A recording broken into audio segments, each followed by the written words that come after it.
So I am the director of the National Institute of Mental Health, and it's our job to try to support the best and also the riskiest research that we can do to ensure the best payoff in the long run and in the short run for those suffering from mental illnesses. We take that very, very seriously. I want to take you through, really to set the stage for the rest of the talks, what we know already and what we're trying to do to move beyond what we know to help those with autism and their families, not just now and not just next year and 5 years down the road, but well into the future.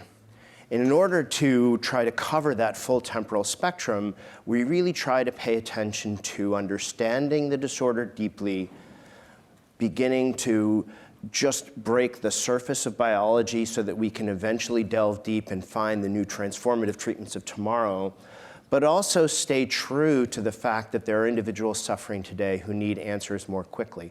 So you'll hear a bit about what we hope for the future, both in the long term and the short term in this talk. So what do we know about autism? Some of this will be obvious to most of you, but I want to make sure we're all on the same page. Autism is a neurodevelopmental disorder that lasts throughout lifetime. That's the summary.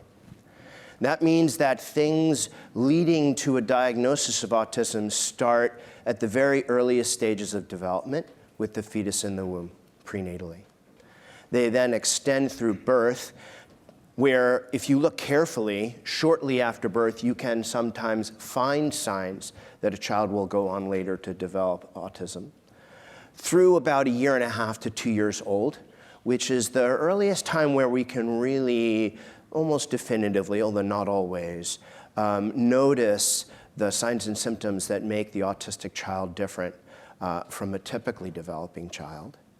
Through to about 4 years and later, which is when most diagnoses are made. And then, of course, extending into adulthood.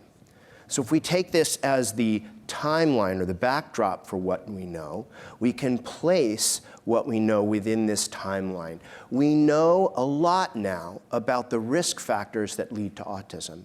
And those of you who've been in the field for a while, we couldn't have said this so well 10 years ago, but now we know a lot about the genetic risk for autism. We know perhaps less, but some important clues about the environmental risks for autism. And we know that these exert their effects early in life, most likely prenatally. We also know quite a lot, although not everything we need to know, about the development of the brain of individuals with autism and also typically developing children through that prenatal period, into birth, through childhood.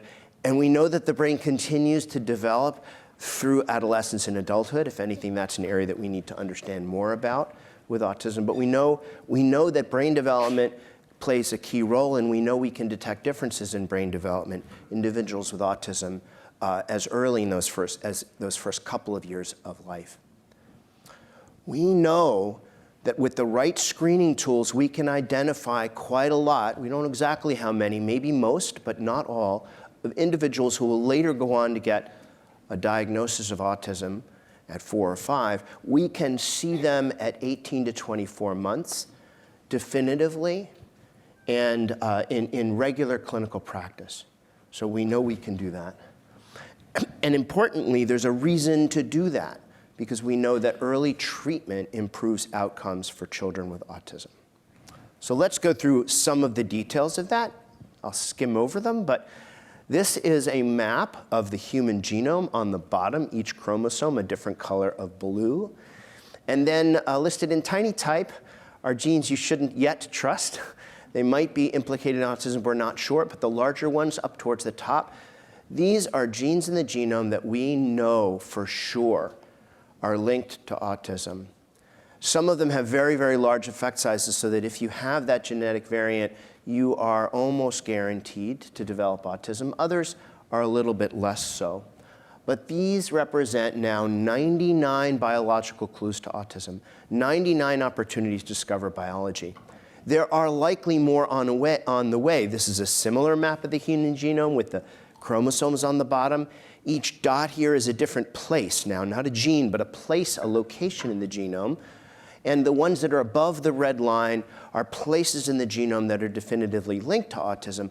They don't have quite the same influence as the genes identified on the previous slide. These are risk factors. They raise your risk for autism, but only slightly. But they're beginning to fill in some of the missing detail from the previous slide. So we have 99 or so genes that we know are strongly linked to autism. We have, at this point, about 10 or so places in the genome that raise your risk beyond those 99 individual genes. And what's underneath that red line we need more power to detect, which is the hundreds, likely, of places in the genome that raise your risk. Again, each of them is a biological clue. I told you that early treatment improves outcomes in autism. I apologize for this graph. It's a little tricky to detect, but just pay attention to each color separately. The dotted line represents kids who are started late in treatment, and the solid lines are kids who are started early in treatment. And every color, you'll see that the dark line is above the dotted line. And that's because if you get kids into treatment earlier, they might all start out in the same place. They might all start out in the same place, but if you get them into treatment earlier, they'll do better with that treatment. So that brings us to what we need. We're beginning to learn the structure of risk. We're beginning to understand that we can identify children early and get them into treatment. What do we need? Well, even though we can see developmental outcomes that suggest the possibility of autism long before 3 years of age, only about 40% of children are getting the diagnosis by 3 years of age. And that's even worse if you're a member of an underrepresented minority. So we need better tools to be able to screen and identify individuals with autism. We need lots more than that. We need better treatments. We need biologically based treatments. We need more knowledge about our risk factors, both genetic and environmental. And we need to figure out how to get the treatments to those who need them as well.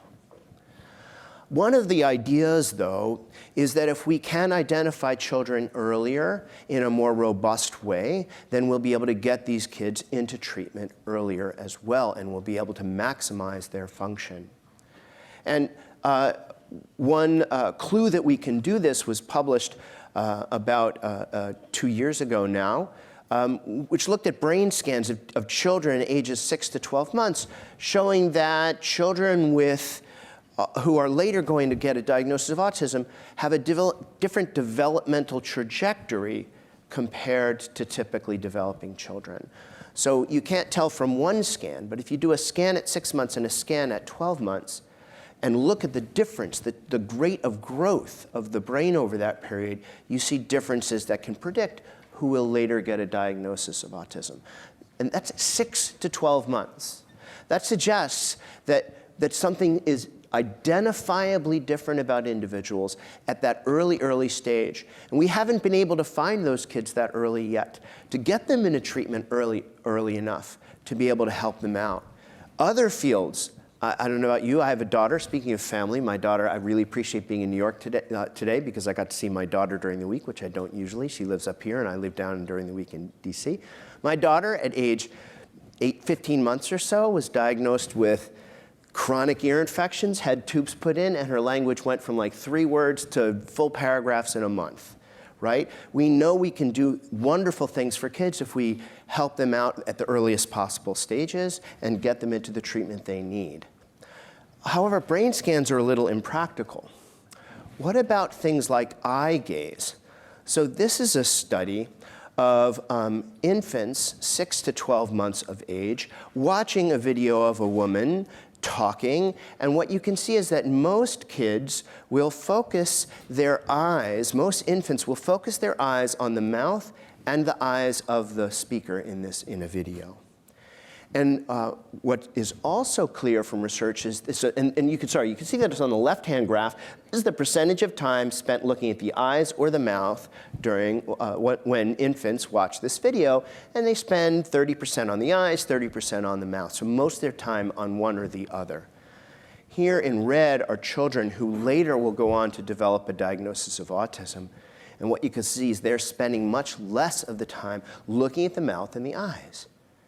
This doesn't require a brain scan, although this work was done in a lab with a $15,000 piece of equipment to measure where the eyes were looking and to sync it up with where the video is. I know most of you are smiling because you're thinking, hey, can't I do that with an iPad? Yes, you can. So one of our researchers, Guillermo Sapiro, working at Duke, he's an engineer who was enticed into autism research. There's a video of him on YouTube, watch it, because he was bored. Enticed into autism research, has developed an iPad system that watches babies watching a video that it plays, follows their faces, figures out where the eyes are looking. Not only that, but measures the facial expressions of the child's face, has a predictor of what emotion the child is experiencing and where they're looking, uses a machine learning process that retrains the whole process iteratively to try to improve it, and then comes up with what you'll see on the next slide is a model of where the eyes are looking, a model of what the face looks like, a decision about what emotion the child is expressing, and this can be done in an iPad in your primary care doctor's office, in your pediatrician's office while you're waiting to see the doctor. And this apparatus, or the early returns suggest, can spit out a prediction that's every bit as good as that $15,000 laboratory machine. It can not only tell you about emotional reactions, but of course, where in the video you're tracking. And children with autism will orient less. In this case, this is when their name is called. They'll orient less to the things that typically developing children, social clues that typically developing children will.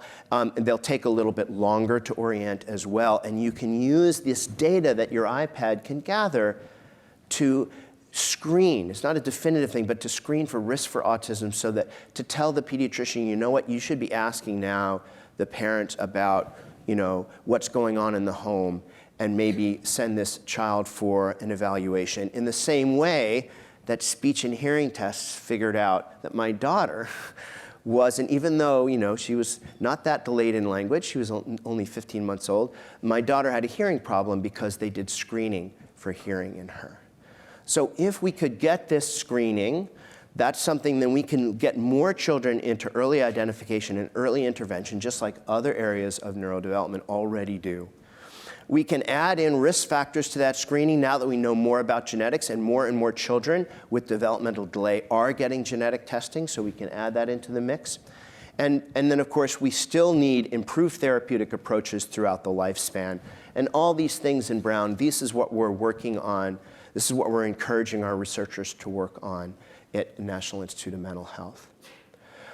One final note, I mentioned, of course, that there's a disparate rates of and ages of identification of children with autism in under-resourced communities and underrepresented minorities. That's even more true globally. And it's important to recognize that an iPad is inexpensive even by lower and middle income standards. And so we have global mental health research efforts that are using iPads to try to figure out whether these screening procedures could work in Pakistan and in Kenya, to try to identify children who need help there as well. So with that, I'll remind you of the mission about a minute and a half over, which I think puts us right on time, and happy to take a question or two.